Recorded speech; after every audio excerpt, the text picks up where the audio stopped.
Hello friends, नमस्कार, सत श्री अकाल, आदाब। कैसे हैं आप सब? उम्मीद है आप अच्छे ही होंगे। तो आज मैं कहानी आपके लिए लेकर आई हूँ बागी की बेटी, जो बहुत ही अच्छी कहानी है। तो आइए दोस्तों, कहानी शुरू करते हैं।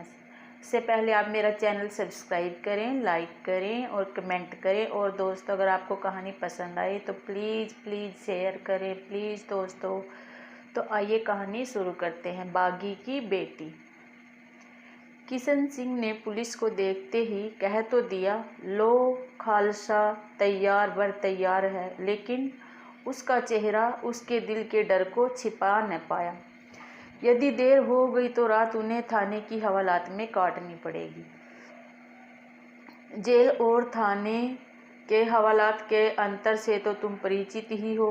पुलिस इंस्पेक्टर की यह बात सुनकर किशन सिंह ने कहा, मेरे लिए एक ही बात है, थानों की हवालातों में भी तो भरपूर पसलियाँ घिसाई हैं। नहीं नहीं, मेरा मतलब, किशन सिंह ने बीच में ही कहा, तुम्हारा अभिप्राय जल्दी से है ना? चलो, मेरी ओर से कोई ढील नहीं। मुंह से तो किशन सिंह ने ये बातें कर दी, मगर उनका मन कहीं और था। यूं प्रतीत होता है मानो उसकी कोई चीज़ खो गई हो। जेल जाने से पहले वह मिल जाए तो सही, तसल्ली के साथ इस सफ़र में पड़ सकता है, इस ओर चल सकता है। सरन, किशन सिंह ने अपनी पत्नी को बुलाया। भरजाई तो मीटिंग में गई हुई हैं, अंदर से किशन सिंह की बहन वीरावली ने उत्तर दिया। इंस्पेक्टर के कान खड़े हो गए। किशन सिंह ने कहा, वीरा, लाज के बुखार वाला कागज तो ला। वीरावली ने कागज किशन सिंह के हाथ में पकड़ाते हुए कहा, भरजाई जाते समय कह रही थी कि अभी 102 है, यदि बढ़ जाए तो बर्फ़ की पट्टी रखना। किशन सिंह पहली बार तो जेल जा नहीं रहा था। इंस्पेक्टर उसके दृढ़ निश्चय से बखूबी परिचित है। इंस्पेक्टर को किशन सिंह की मामूली परेशानी का कारण अब भी मालूम हो गया था। मीटिंग का शब्द इंस्पेक्टर के कानों में कांच के टुकड़े सा बज उठा। साइकिल पर लात लगाते ही उसने अपने सिपाहियों को आंख के संकेत से कुछ समझाया और फिर किशन सिंह से कहा, सरदार जी, भले आराम से तैयारी करो, मैं आ रहा हूँ। इंस्पेक्टर सड़क के पास सामने कारखाने के बड़े दरवाजे में से भीतर चला गया। बैठे सिपाहियों में से एक ने कहा, इंस्पेक्टर साहिब शायद कहीं टेलीफोन करने गए हैं। वीरावली की आंखों से स्रोत फूटने को ही था। किशन सिंह की कुछ गुस्सैली संकेत मुद्रा को पहचान कर वह लाज की खाट के पीछे पड़ी चौकी पर बैठ गई। किशन सिंह ने अपनी उंगलियों के साथ लाज के बालों को ठीक करते हुए कहा, बेटी, अब तो तुम ठीक हो। आज तो बुखार कम है, कल शायद टूट जाए। यदि तुम्हें बुखार न होता तो अब तक मैं जेल जा चुका होता। साथी तो सभी जा चुके हैं। लाडो लाज ने मध्यम सी आवाज़ में कहा, पिताजी, मैं एक कमज़ोर लड़की हूँ न, जिसने आपके भले काम में रुकावट डाली। नहीं मेरी लाज बेटी, इसमें तेरा क्या दोष है? बुखार तो कोई तुम्हारे हाथ की बात तो नहीं है। तुम्हें इस तरह छोड़कर जाने को तो मेरा मन पहले ही करता ही नहीं, साहस ही नहीं। जिस दिन बम्बई में हमारा नेता पकड़े गए थे, उस दिन मैं उन्हें बधाई देने वाले प्रस्ताव पर 5 मिनट बोला था। फिर मैं तुम्हारी दवाई दारू में लग रहा था, कहीं बाहर जाने का समय ही नहीं मिला। वैसे पहले लीडरों को ही पकड़ेंगे, हमारी सेवकों की बारी बाद में ही आएगी, लेकिन हमें फ़र्क ही क्या पड़ता है, भले अभी पकड़ लें। किशन सिंह के मुंह से ये शब्द अभी निकले ही थे कि लाज ने साथ ही कह दिया, भले पकड़ लें। किशन सिंह अपनी इकलौती लाडली से जैसे जैसे बातें करता गया, उसका मन हल्का होता गया।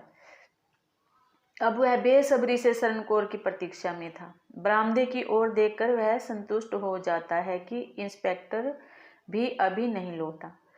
पास बैठी वीरावली पहले तो अपने आंखें भर जाने के भय से नहीं बोलती थी, लेकिन अब उसे भी कुछ साहस सा हो गया। उसने कहा, लाज, यदि तेरे पिताजी पकड़ लिए गए तो तुम्हारी दुआई कौन करेगा? तू उदास तो न हो जाएगी?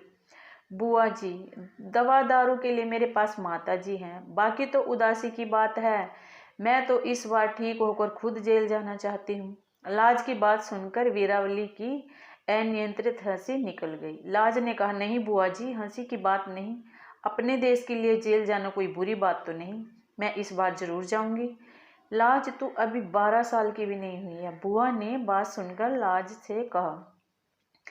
पिताजी सुन लो बात बुआ जी की। जान पड़ता है बुआ जी कभी गुरुद्वारे नहीं गए, इन्होंने कभी कथा नहीं सुनी। पिताजी, बुआ जी को बताना साहिबजादों की उम्र कितनी थी भला? वे तो इस आयु में शहीद हो गए थे। मैं जेल भी नहीं जा सकती।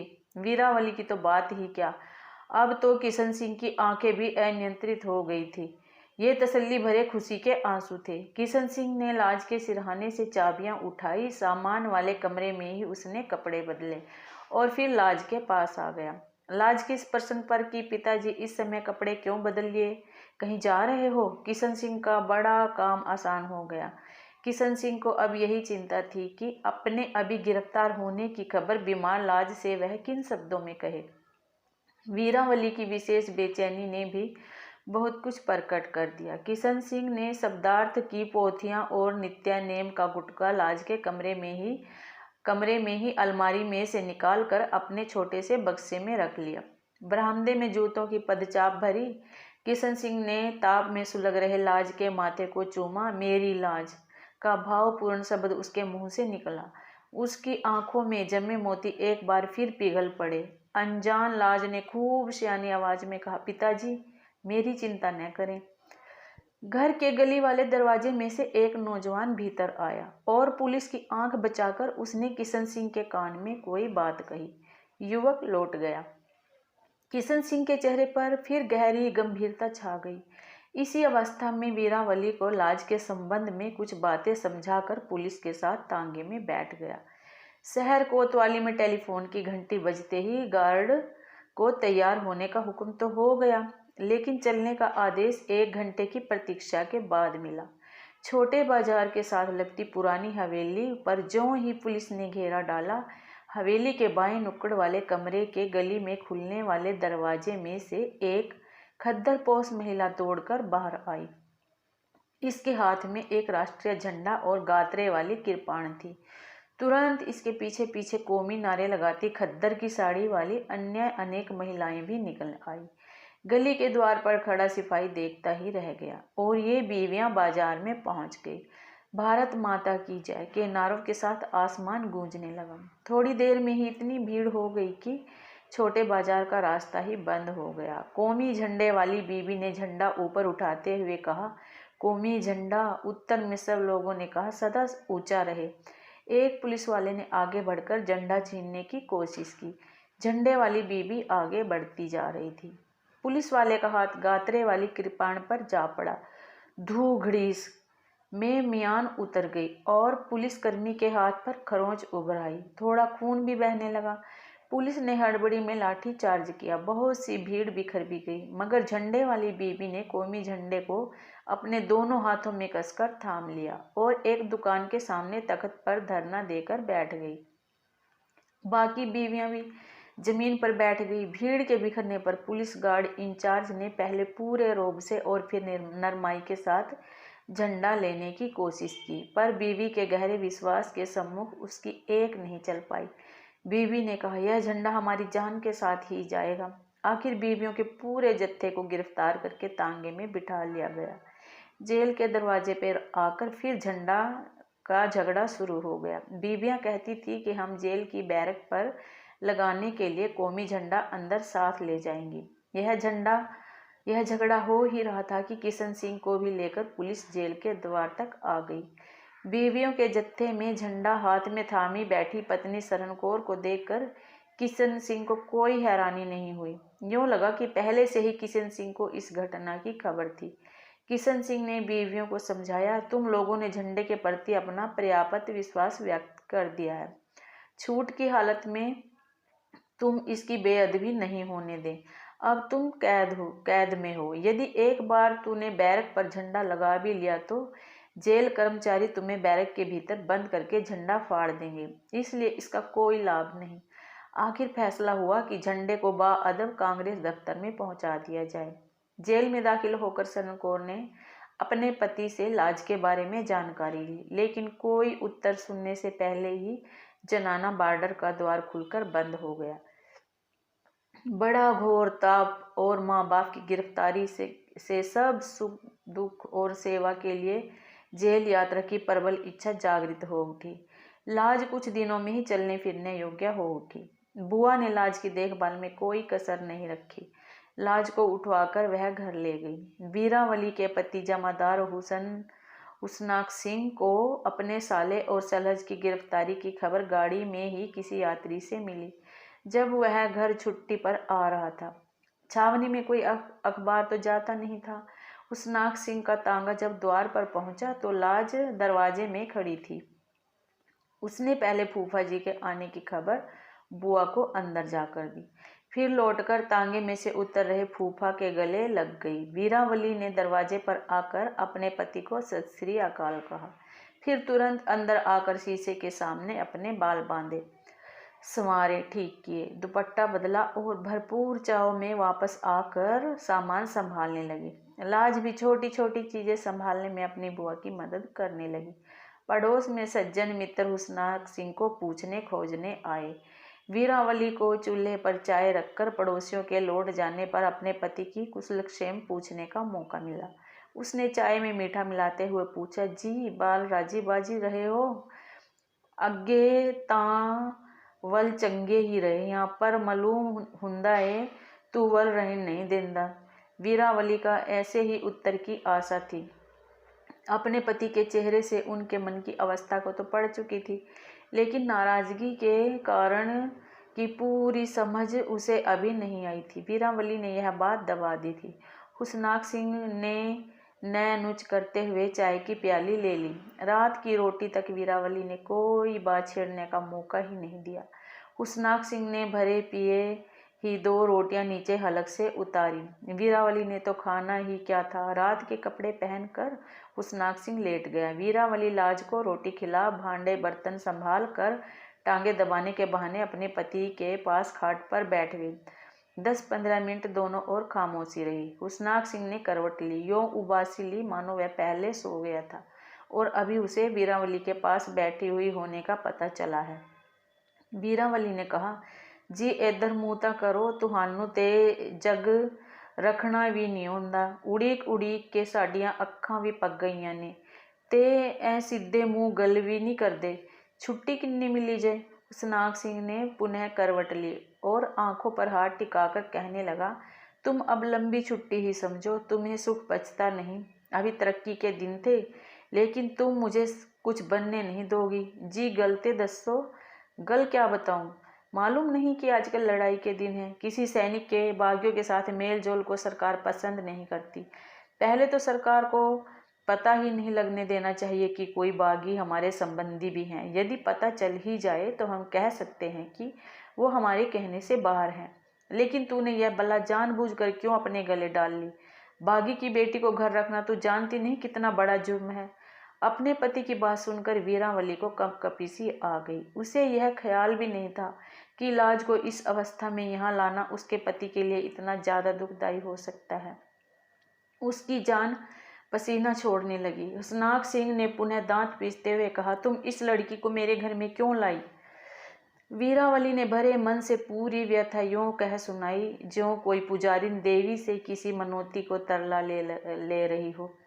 लेकिन तुरंत उसे अनुभव हुआ कि पतिदेव तो पत्थर की मूर्ति हैं। उसके मन में पति के छुट्टी आने की कितनी उमंगें थी। उसके सारे अरमान बिखर कर उसकी आंखों के सामने परछाई से बनकर बुझ गए। पाए ताने लेटे ही उसने रात गुजार दी। आंसुओं के मूल्यवान मोतियों की सौगात, लेकिन पत्थर की प्रतिमा में कोई अनुभूति ही नहीं।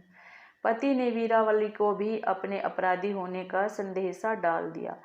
घबराया हुआ आदमी अपनी घबराहट के कारण को छिपाने के जो साधन उपयोग करता है, वे उसकी घबराहट को ज़्यादा अभिव्यक्त ही करते हैं। सज्जनों मित्रों तक बात पहुंच गई। सयानों की दलीलें मिसालें हुसनाक सिंह को कायल न कर सकी कि तुम्हारे साले और सलहज की जिम्मेदारी किसी तरह भी तुम पर नहीं आती। लाज को अपने पास रखना वह सब अपनी आशाओं की समाप्ति का प्रमाण परवाना समझता था। अधिक नहीं तो सूबेदार मेजर तो वह इसी जंग में हो जाता। लाज के कानों तक भी कोई न कोई बात पहुंचती ही रही। छुट्टी पूरी हो गई। हुसनाक सिंह ने तांगा दरवाजे पर ला खड़ा किया, वीरावली को बांह से खींचकर तांगे में बिठाया और मकान की चाबियां जेब में डाल ली। दरवाजे में लड़कियों संग खेलती लाज तांगे में बैठी बुआ की ओर तथा बुआ आंसू भरी आंखों से के साथ लाज की तरफ देख रही थी। तांगा नज़र से ओझल हो गया। भराजी लाज दा की बनिया वीरा, अस्सी तां तेरे पास अमानत छड़ आए सां। मुलाकात करने वाले अधिकारी ने तय समाप्त होने की घंटी बजाई। दोनों बहन भाई एक दूसरे को खामोशी में देखते हुए अलग हो गए। माँ बाप के जाई के साथ यह अंतिम भेंट है। किशन सिंह को इस बात का क्या पता था। जेलों में कैदियों का आना जाना लगा रहता है। किशन सिंह को यह तो पता चल चुका है कि सब अब लाहौर के टीबी अस्पताल में है, लेकिन वीरावली उसे भी कठोर कैद में है। किशन सिंह को यह बात किसी ने नहीं बताई थी। छावनी में तो पंछी पंख नहीं खोल सकता था। बागी प्रहा परजाई और क्रांतिकारियों की बेटी के बारे में वीरावली को कौन खबर देता। वीरावली जेल तक मुलाकात के लिए कैसे पहुंच गई, इस भेद का आज तक किसी को पता नहीं चल सका। उसने अपनी जान खतरे में डाली। उसने पति हुसनाक सिंह से यह भेद छिपाने में उसे सफलता मिली, लेकिन प्राजी की अमानत में मजबूरी खयानत हो जाने का सदमा वह सह नहीं पाई। हुसनाक सिंह के असल रोग की ओर तो ध्यान ही नहीं दिया। दवाएं फिर क्या संवारती। सरन कौर की कैद पूरी हो गई। वीरावली ने अमानत में खयानत की दोषधारी होकर परजाई के सामने पेश होने से पहले ही सदा के लिए रिहाई प्राप्त कर ली। सरन कौर सीधी अस्पताल में पहुंची। बड़ा दरवाजा बंद था। दरबान ने कहा, यह मरीजों के आराम का समय है, इस समय अंदर जाना मना है। दरवाजे के बाएं नुक्कड़ में भंगियों का घर था।